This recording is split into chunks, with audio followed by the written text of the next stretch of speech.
भगवान शिव ने आगे कहा, जब तुम किसी भूखे को भोजन देते हो, किसी दुखी को सांत्वना देते हो या किसी अज्ञानी को ज्ञान का प्रकाश दिखाते हो, तब तुम मेरी सबसे बड़ी पूजा करते हो। यह पूजा ना तो सोने चांदी से होती है, ना ही बड़े बड़े अनुष्ठानों से। यह पूजा होती है मन की पवित्रता और कर्म की निस्वार्थता से। वेदांत की आंखों में आंसू थे। उसने शिव जी के चरणों में सिर रख कर कहा, हे महादेव, आज मैंने सच्चा मार्ग समझ लिया। हिमालय की बर्फीली चोटियों के बीच कैलाश पर्वत पर भगवान शिव ध्यान मग्न थे। उनकी जटाओं से गंगा की धारा बह रही थी और चारों ओर सन्नाटा था। केवल सृष्टि का सूक्ष्म नाद गूंज रहा था। उसी समय एक युवा साधक, जिसका नाम था वेदांत, कैलाश की कठिन यात्रा पूरी कर भगवान शिव के समक्ष पहुंचा। वह थका हारा था, परंतु आंखों में गहरी जिज्ञासा लिए हुए भगवान शिव के सामने नतमस्तक हुआ। वेदांत ने हाथ जोड़कर कहा, हे महादेव, मैंने बरसों तक तपस्या की, वेद पुराण पढ़े, तीर्थों की यात्रा की और असंख्य पूजा पाठ किए, परंतु मेरे मन में अभी भी एक प्रश्न है कि सबसे बड़ी पूजा क्या है और सबसे बड़ा धर्म क्या है। कृपया मुझे मार्ग दिखाएं। भगवान शिव ने अपनी आंखें खोली और उनकी शांत मुस्कान से वेदांत का मन शीतल हो गया। भगवान शिव बोले, वेदांत, तुम्हारा प्रश्न गहरा है। मैं तुम्हें एक कथा सुनाता हूँ जो तुम्हारे प्रश्न का उत्तर देगी और तुम्हें प्रेरणा प्रदान करेगी। कई युग पहले हिमालय की तलहटी में एक छोटा सा गांव था, जिसका नाम था सूर्यपुर। इस गांव में सूर्या नाम का एक साधारण युवक रहता था। सूर्या ना तो कोई विद्वान था, ना ही धनवान। वह एक साधारण किसान था जो दिन रात खेतों में मेहनत करता था और अपने परिवार का पालन पोषण करता था। सूर्या का एक गुण था, वह हर प्राणी के दुख को अपना समझता था और उनकी सहायता के लिए हमेशा तत्पर रहता था। गांव में एक प्राचीन शिव मंदिर था जो जीर्ण शीर्ण हो चुका था। लोग वहां पूजा करने से डरते थे क्योंकि मंदिर की छत कभी भी गिर सकती थी। गांव के धनवान लोग मंदिर की मरम्मत के लिए पैसे देने से कतराते थे और पुजारी भी अब वहां नियमित पूजा नहीं करते थे। सूर्या को यह देखकर दुख होता था। वह सोचता, महादेव का मंदिर इस हालात में कैसे रह सकता है। एक दिन सूर्या ने ठान लिया कि वह मंदिर को भीतर से सुंदर बनाएगा। उसने अपनी छोटी सी बचत निकाली और गांव वालों से सहायता मांगी। कुछ लोग हंसे, कुछ ने उसका मजाक उड़ाया, पर कुछ गरीब परिवारों ने उसकी सामर्थ्य के अनुसार अनाज, लकड़ी और श्रम देने का वादा किया। सूर्या ने दिन रात मेहनत शुरू कर दी। वह खेतों में काम करता और शाम को मंदिर की मरम्मत में खुद जुट जाता। कई महीनों की मेहनत के बाद मंदिर फिर से सुंदर हो गया। उसकी दीवारें चमक रही थीं और छत मजबूत हो चुकी थी।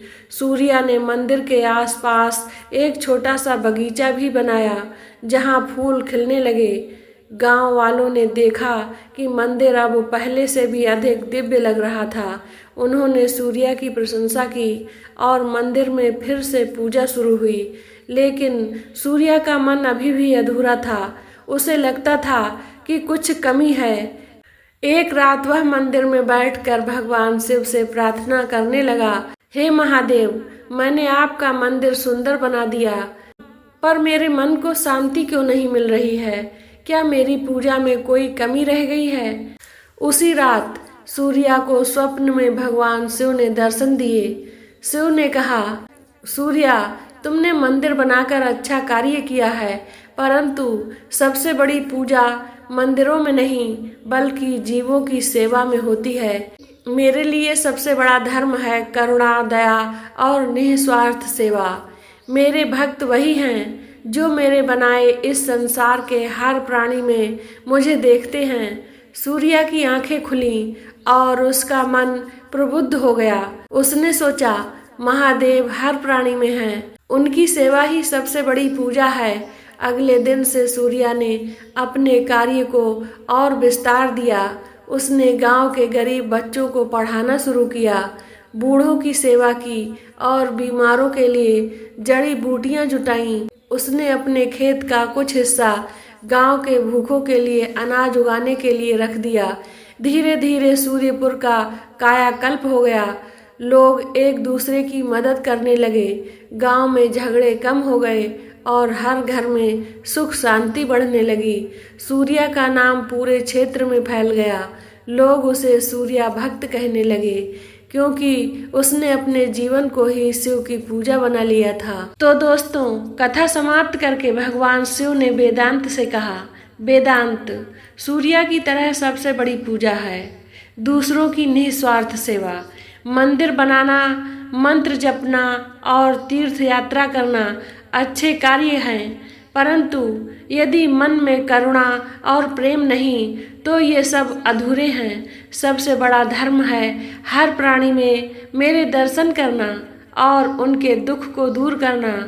भगवान शिव ने आगे कहा, जब तुम किसी भूखे को भोजन देते हो, किसी दुखी को सांत्वना देते हो या किसी अज्ञानी को ज्ञान का प्रकाश दिखाते हो, तब तुम मेरी सबसे बड़ी पूजा करते हो। यह पूजा ना तो सोने चांदी से होती है, ना ही बड़े बड़े अनुष्ठानों से।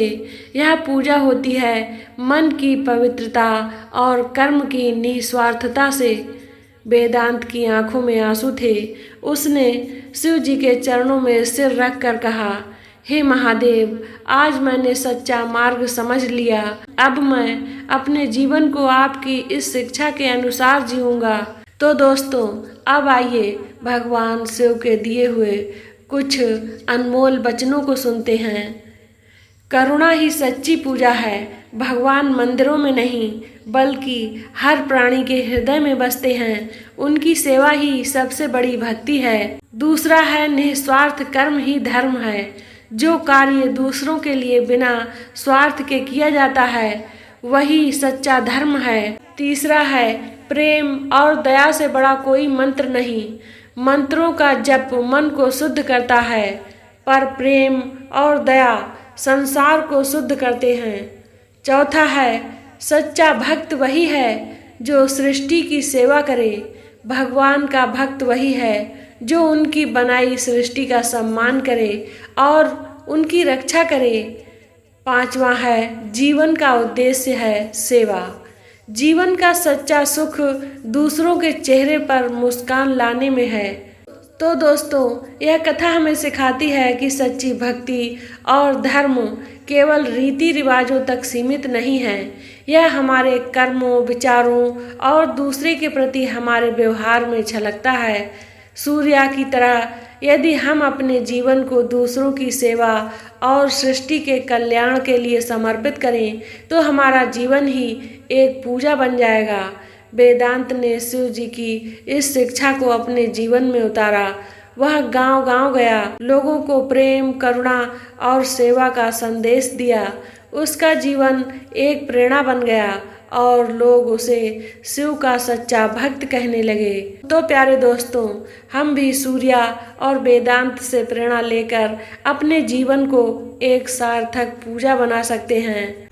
तो दोस्तों, कहानी खत्म हुई लेकिन सोच शुरू होती है। क्या हम भी किसी भूखे को भोजन दे सकते हैं? क्या हम भी किसी थके को सहारा दे सकते हैं? अगर सूर्या जैसे साधारण इंसान की सेवा शिव जी को प्रकट कर सकती है तो शायद हमारी करुणा भी किसी का जीवन बदल सकती है। अगर ये कहानी आपके दिल को छू गई हो तो इसे किसी के साथ ज़रूर शेयर करना, क्योंकि किसी की ज़िंदगी बदलना सबसे बड़ा धर्म है। तो दोस्तों, अगर आप भगवान शिव के सच्चे भक्त हैं तो प्रेम से बोलो ओम नमः शिवाय, ओम नमः शिवाय, हर हर महादेव।